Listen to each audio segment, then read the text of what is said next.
Okay, so we're beginning this session. I think we're in week 4.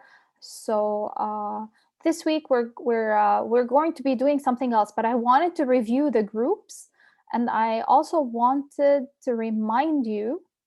Oop, that's very bright. I wanted to remind you to pick a group name because this is something you will also be using in IBDA.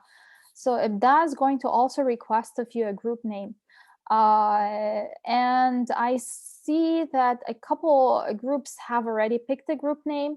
And I also want you to uh, like think about an idea that you're going to be working on, because it's important that this week we decide on the idea that we're going to be working on. All it requires is just a session of brainstorming. That can happen um, anytime. Just like all it requires of you is just like maybe half an hour of brainstorming, or if you are on WhatsApp you can brainstorm together and think about, okay, so we have Beirut post explosion, and we're talking about a limited area, right? It's somehow cut out for the architecture students in a sense, but I wanted to think outside the box when it comes to solutions for Beirut. And here we're talking about, in particular, a damaged part of Beirut. But it doesn't have to be just the damaged part of Beirut. It can be any idea that you can come up with in order to salvage what is left from this city. In the sense, it's not just a broken city, it is also a city with a broken spirit. I don't want to sound too poetic, you're engineers after all, but you get the point. The point is in trying to salvage also a broken spirit. So your job is to think about a problem that you might be related to your work. So I'm not just saying, like for example that this is a very good thing what the group 2 has come up with, which is dealing with an environmental issue. And I'm thinking that they might be thinking of maybe something related to pollution and trying to remedy that. And so this is something that is related to their field. But I also want you to remember there are so many participating groups, and there might be some brilliant ideas out there. So think about outside the box. And if you need help with ideas, please do not shy from speaking to me. And we have to remember we are not in competition among ourselves in this course. We are in competition with other students and other groups and other courses and other universities, but the whole class is working together. So if you have an idea you would like to debate, throw it on the group and see what other people have to say about it. Especially because we have mixed groups, and we have a few groups that are just like one kind of major. Uh, so, oops. So, if you want some help with trying to think outside the box regarding one idea, just make sure you discuss it on the group. This is what the WhatsApp group is for, especially the class group. We just help each other, we bounce ideas off of one another. I might help you with some ideas, but I need a lead. I need you to lead me somewhere. I'm going to stop sharing this screen for a second and share. Actually, let me see if I can do it here. Oh, okay. So you can still see this. So having said that, this week you're going to be doing one thing after you have come up with a topic for your research. So step 1 would be to decide on a name for your group. Step 2 would be to meet and brainstorm some ideas, to think about what you want to work on. And step 3 is to start finding sources. But here, what we're doing is we're trying to hit two birds with one stone. We're trying to find resources for our project, but at the same time, we're trying to also learn how to assess and use resources. I'm sure you know how to do that already. You might have learned this in English 203. It might be a little bit redundant for you, or you might not have learned this in English 203, and this is the first time that you do that. But what we're doing is we are learning where to get our sources from, how to find them, and how to use them. For this purpose, the library has created 2 videos based on my request, by the way. They're used in other courses as well. But the library created 2 courses, 2 videos just for my students, how to research databases and a little bit about information literacy. So if you haven't seen these videos before, I suggest that you watch them. They're short, they don't take a long time.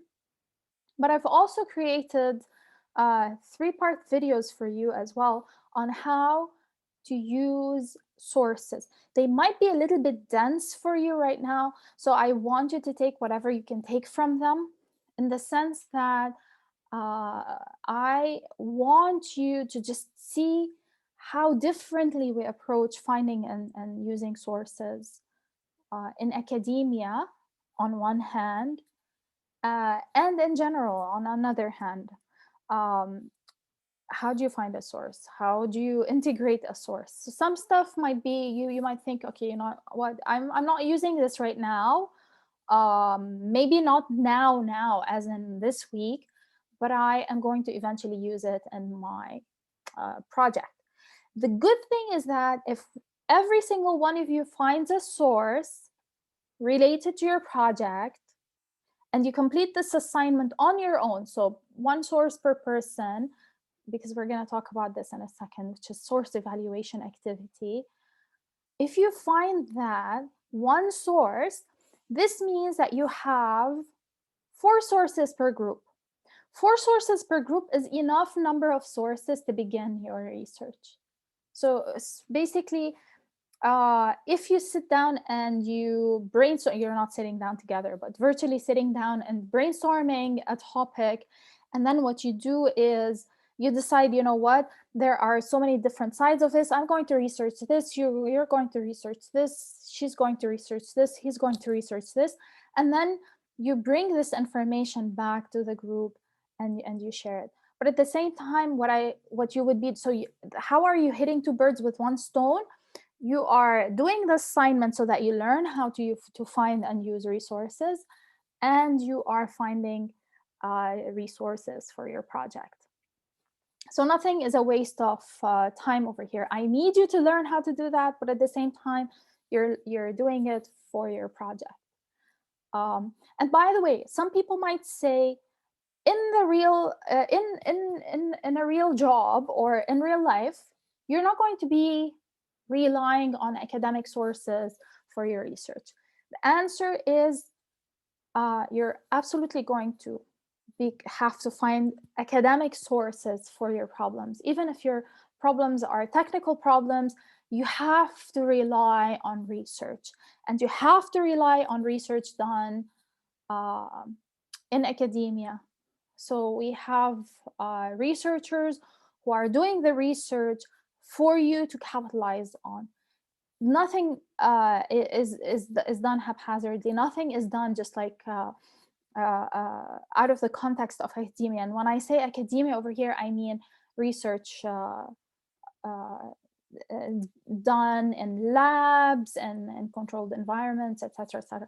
Mind you, we have research labs that are independent of academia. Like, for example, one of the biggest research institutions around the world is the American Army. They have a lot of research going on.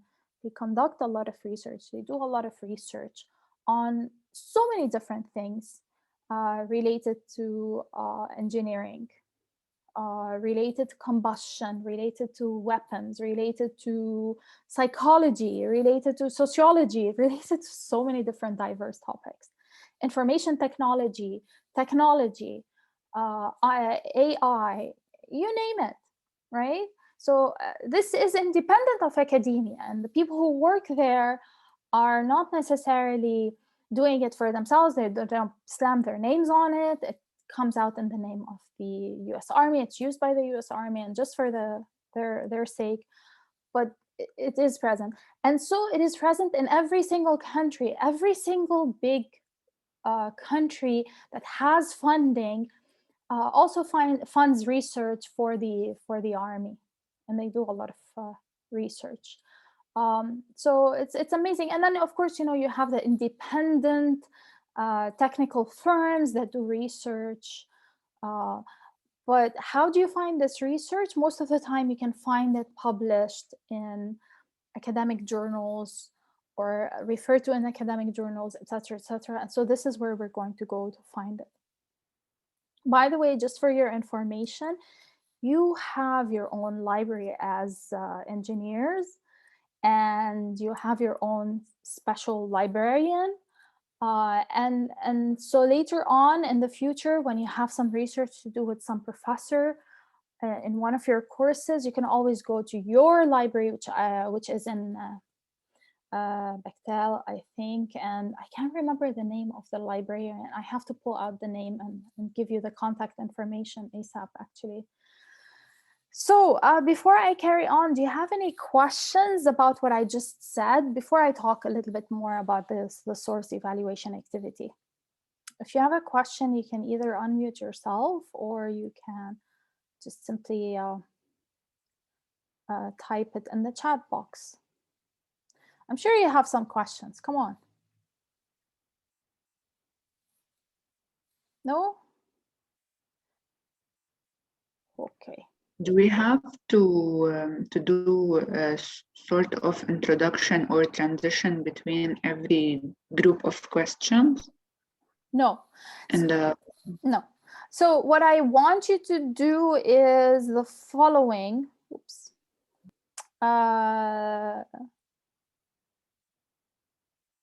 Okay. So this, no. 1 second.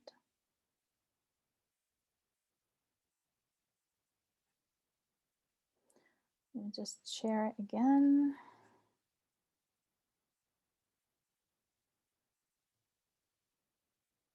Oh, it's sharing the wrong thing. Okay.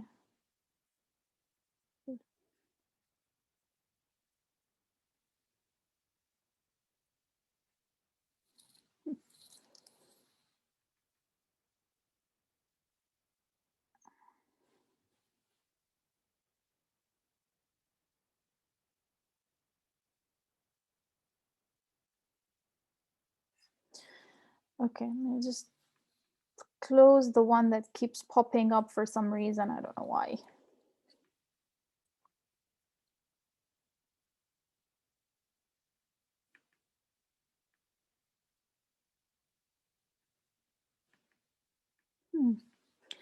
This is weird. Okay, let's try this again.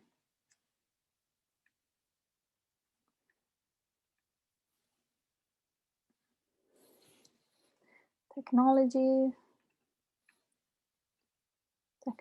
Okay, so you should all be able to see right now the source evaluation activity.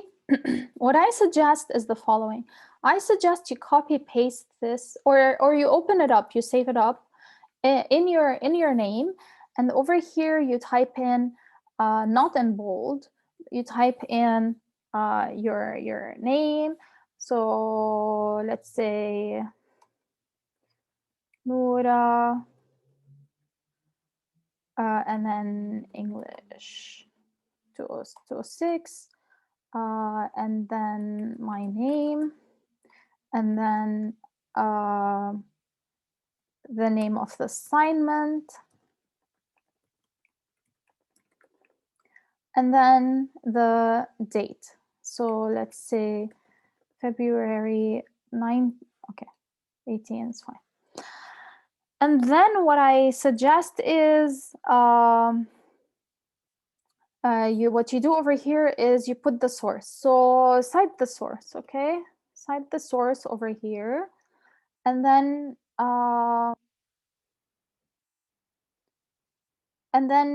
what you do is you start answering these questions. So reliability, is this source trustworthy? How do you know it's trustworthy? Like the journal where it was published, the authors, how do you assess a source? And this is all based on the videos, by the way. You can get this information from the videos. And then you answer over here. Does the writer support his or her conclusions with facts and expert opinion? So you can answer this very, very briefly. Is this source or is this information accurate and free of factual errors? What you can do is you don't have to delete these questions. Just click enter and then answer them. You can color them in a different color, or you can keep them all in black, or you can use it and put it in italics, whatever. And then so on and so forth. You check the credibility, the objectivity, the currency, is it up to date? So you're basically assessing the source, but as you are working to assess the source, you're also getting information out of the source.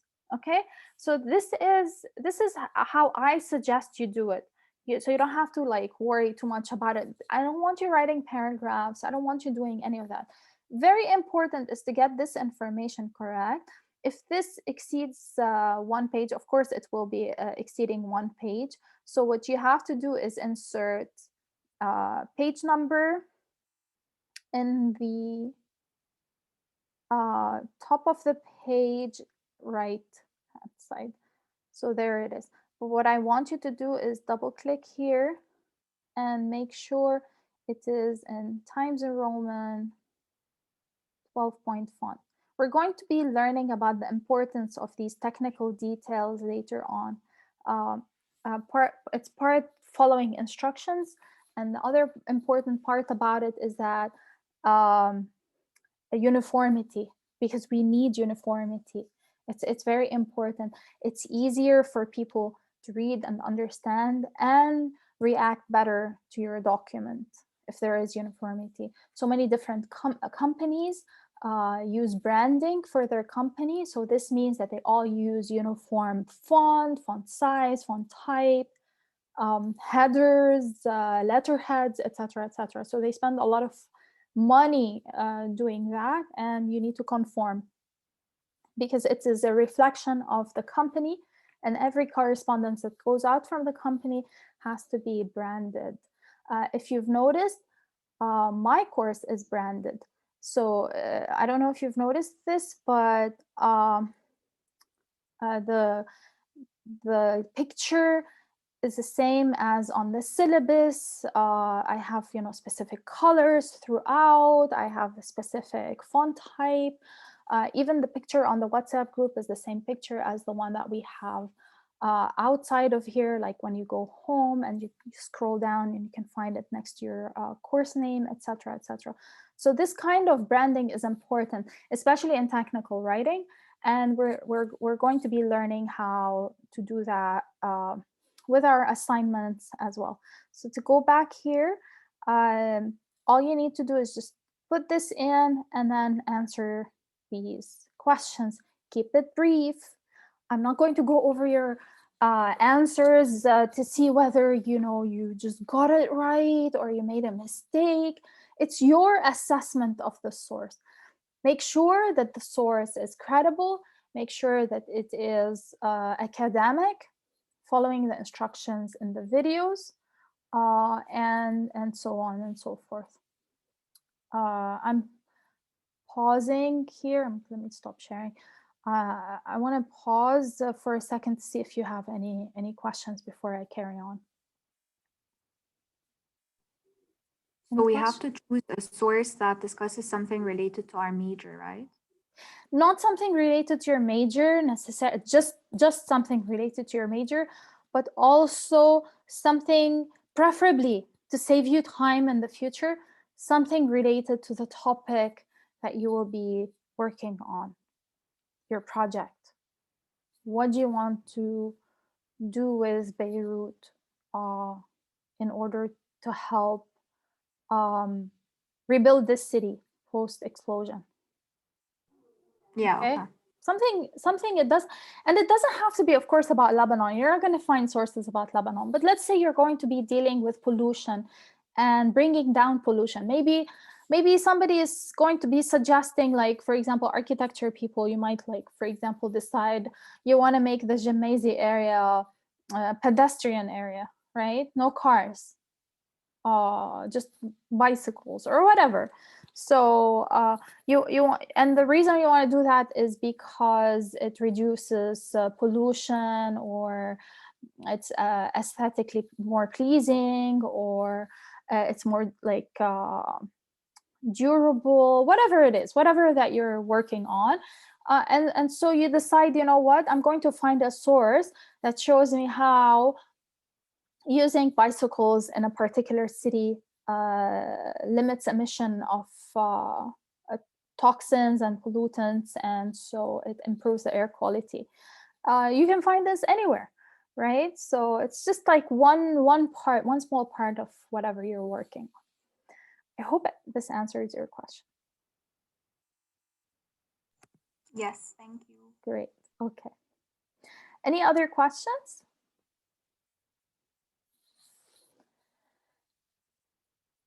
No?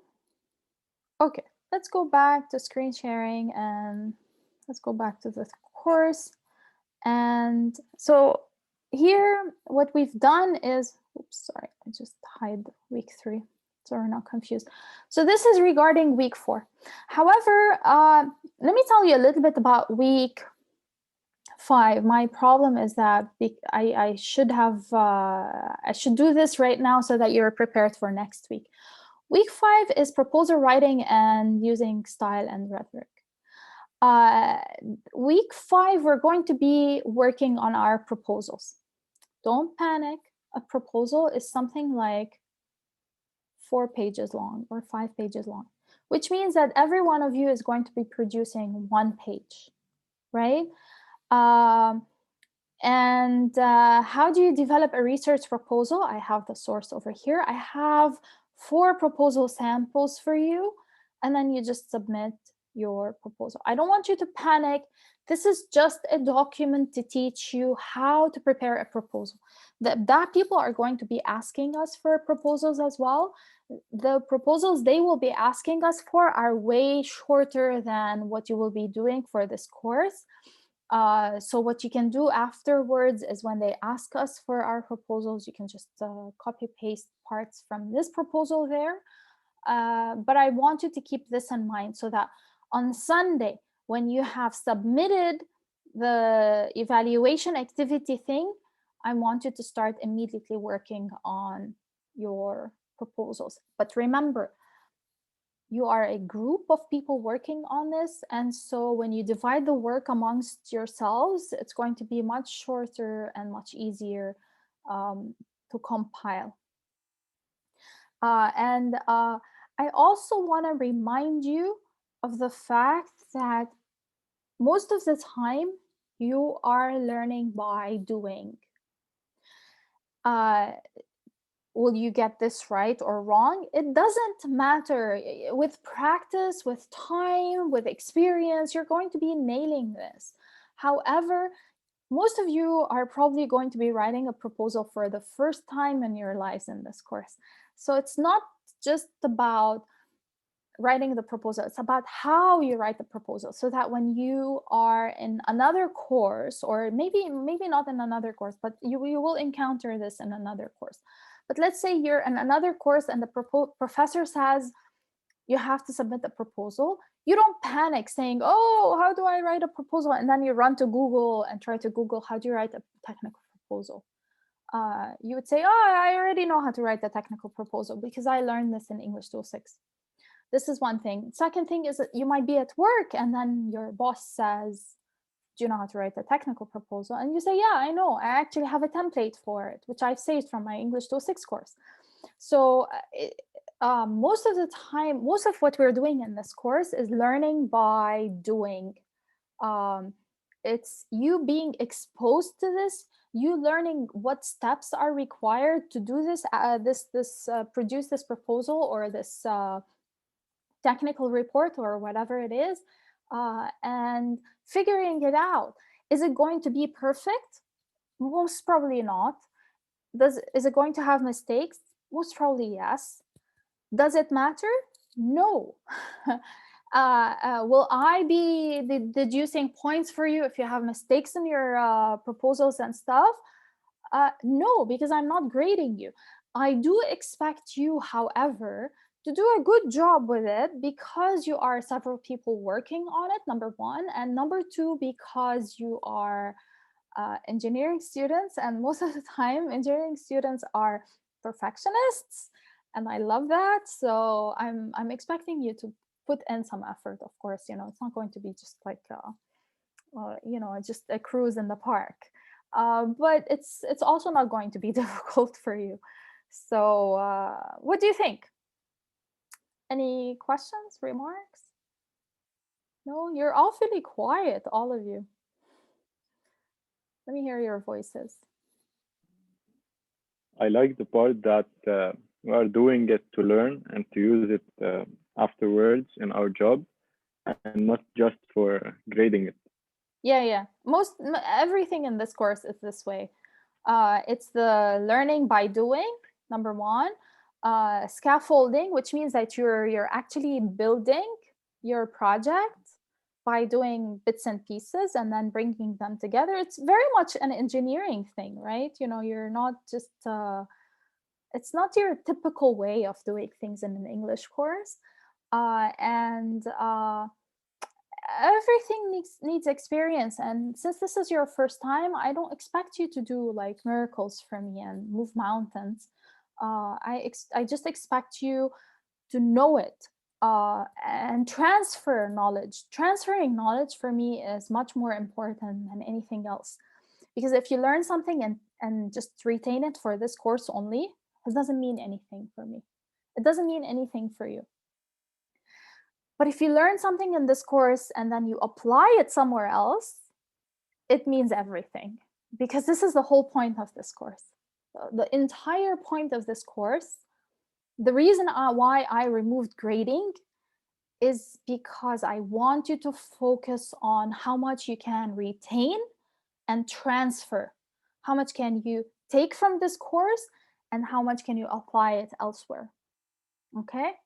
And you'll see towards the second part of the semester, everything is for later on. Nothing serves this course in and by itself. Everything is for the future. What you're working on in this course is for your future. Okay? Okay, thank you. Cool. All right. Any other questions or comments or worries or whatever it is that you might have? Professor, Yes. sometimes when we were brainstorming about the project, the topics that we found, no, they are already implemented, no, especially in chemical engineering. So it's a bit hard, no, to find something new, because everything, even for example recycling, they found a solution for it. We wanted to take this idea, but it's already there, so I don't think we can do it. My suggestion when you are facing such a dilemma, and this is something that I face with engineering students all the time, it's this ability of being able to think outside the box and be inspired. And it has nothing to do with the fact that you are engineers. It has to do with the fact of how your brain works. You guys are very practical. And I love that, which has its benefits, of course. So my suggestion to you is you look at other countries. You look at other examples outside this country. So even if there is a recycling project, maybe you might think of something completely different that was applied, for example, in some city in Nagasaki, for example, post World War II, or whatever it took, right? Or something in Japan, elsewhere in Japan, or something maybe in Norway, or whatever it is. Just look at different examples. and it can spring from an interest that you have in your major. Why did you choose your major? What is it about your major that really appeals to you? How can you take this idea or this interesting subject and apply it? How can you take an abstract idea and make it concrete and tangible? Not only that, how can you make an abstract idea concrete and tangible and helpful to somebody else or a city in general? So this is how those are the terms that you have to be, those are the parameters you have to be thinking in, right? Or along.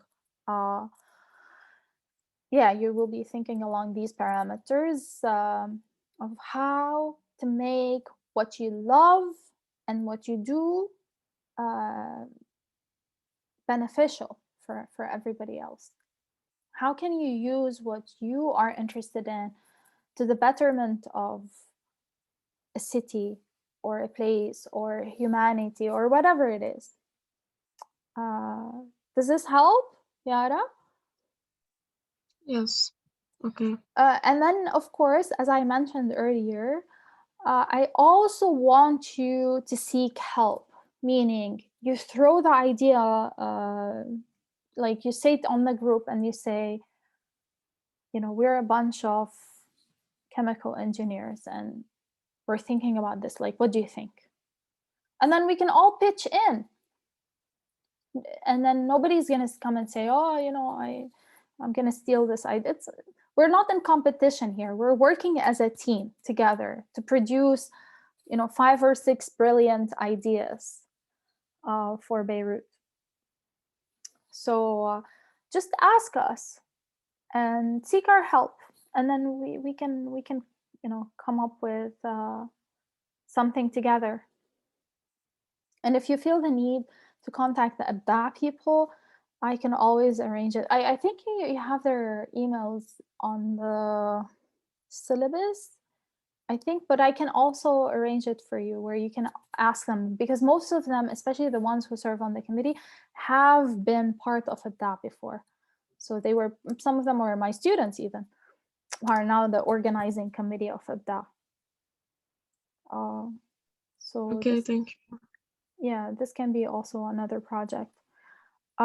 And then in the future, you might very much get such requests from certain employers, sorry. Like, for example, you're working at a company and they come and tell you, we need to do a project. Like, we have this much money and we need to do a project. We have an investor who wants to invest in something related to very broad label, and so come up with an idea, pitch an idea. Let me give you an example that has nothing to do with engineering, but it might help. Many years ago, I used to work at LAU. I used to teach there, and I remember that I was talking to somebody from the Office of Development who told me about a big donor who wanted to donate a sum of money to the university, and they didn't know what to do with it. And of course, they had to find a project for it. They just couldn't use it for just anything. And they were thinking of things to suggest to the donor to do with the money. One of the things was put a bench in the name of the donor. I think the donor wanted to donate something in the name of her son that she had lost at a young age. So anyway, so I asked the person in the Office of Development, like, what's her name? What's her son's name? And I did a small research and I found out that he's a poet, or he was a poet, and he had published some books in poetry. And I said, well, you know what? I have a brilliant idea for you. Why don't we begin an annual creative writing workshops series of creative writing workshops, and then maybe a poetry competition in the name of this person. And so this can be an ongoing process and an ongoing project. And then we can expose more people to the poetry of her son and so people will be exposed to his poetry and learn more about him, and that will be much more beneficial than just having a bench on campus that has his name. Nobody's gonna find out who he is. And that was way before QR codes, where you can put a QR code and then people can scan it and read about the person. So we did that, and we got the money, and we started having or holding these annual poetry competitions in the name of this person. And the donor was so happy that she actually doubled the donation for LAU, so that we can hold this. So what I'm trying to say here is that sometimes, you know, two things. Number one, we have to no, I'm not sure this is the same one, Riyadh. I don't know what happened to it, because I left LAU many years ago. I don't know if they're still holding it. But what happened was, what I'm trying to say is that sometimes, you know, when you like think outside the box, you might come up with certain ideas that are much more beneficial, much more creative, etc., etc. And you are doing good, better things to your society than just like having a bench somewhere. I'm not saying that, for example, thinking about creating a like a garden or a park to commemorate the people lost is a bad idea, but I'm thinking of something that can be a lot more beneficial, right? So if you are thinking of Beirut, you might be inspired by other places, you might be inspired by other projects that have happened elsewhere, etc., etc. And just let's bounce ideas off of one another to see what we can come up with. Okay? Professor, Yes. who's the donor, and what's her son's name? So it was, so we created, his name is Hasib Mroui, and we created the Has Mroui creative writing workshops in his name for a number of years. I can't remember the name of the mother, but a simple internet search will reveal it.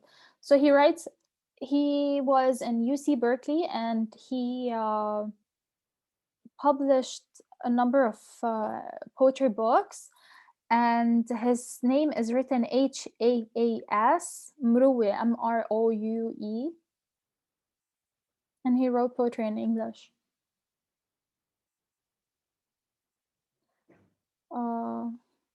Yeah. Other questions?